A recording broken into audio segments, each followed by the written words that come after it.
Sport, culture ou encore embargo sur les armes. Depuis le 7 octobre 2023, l'Espagne multiplie les initiatives et appelle au boycott contre Israël. Dernier épisode en date, le match de basket de l'Euroleague contre le Maccabi Tel Aviv, qualifié de rencontre à haut risque, s'est disputé à huis clos.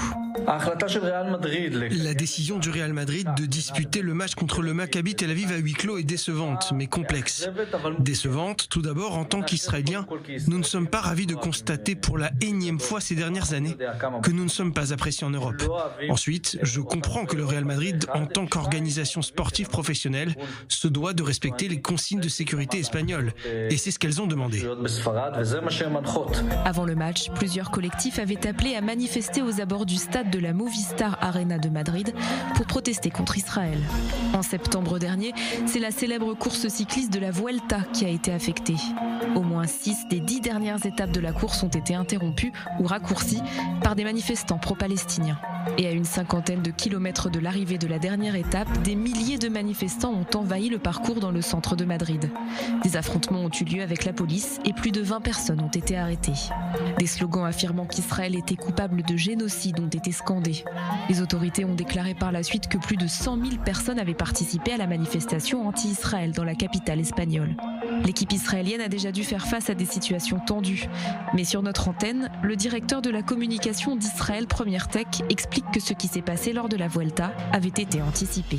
Là, on était dans une autre dimension. C'était très organisé, c'était parfaitement synchronisé et nous sommes persuadés que ça a été organisé à l'avance pendant très longtemps et tout le long du parcours, il y a eu des milliers, des dizaines de milliers de gens qui étaient très très préparés à tout ça. Et ça n'a été que croissant, que s'aggravant. On ne peut même pas décrire ce que nos coureurs ont vécu. Ces actions ont reçu le soutien des plus hauts responsables espagnols qui ont sévèrement critiqué les opérations israéliennes à Gaza.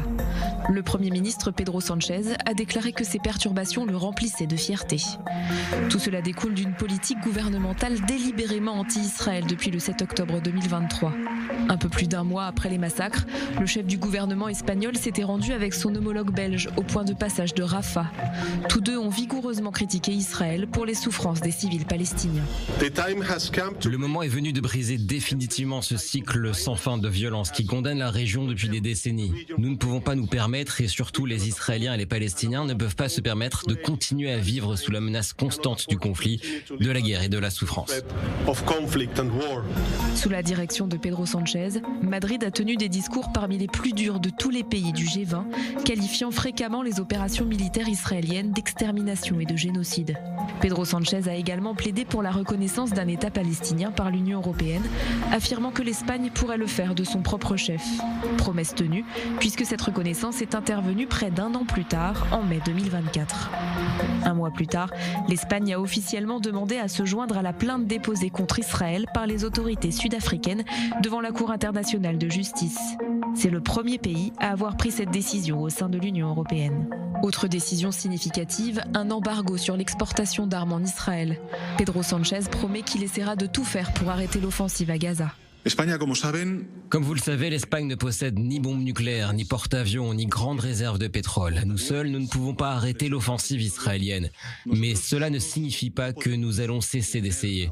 Car il existe des causes qui méritent d'être défendues, même si nous ne pouvons pas les gagner seuls.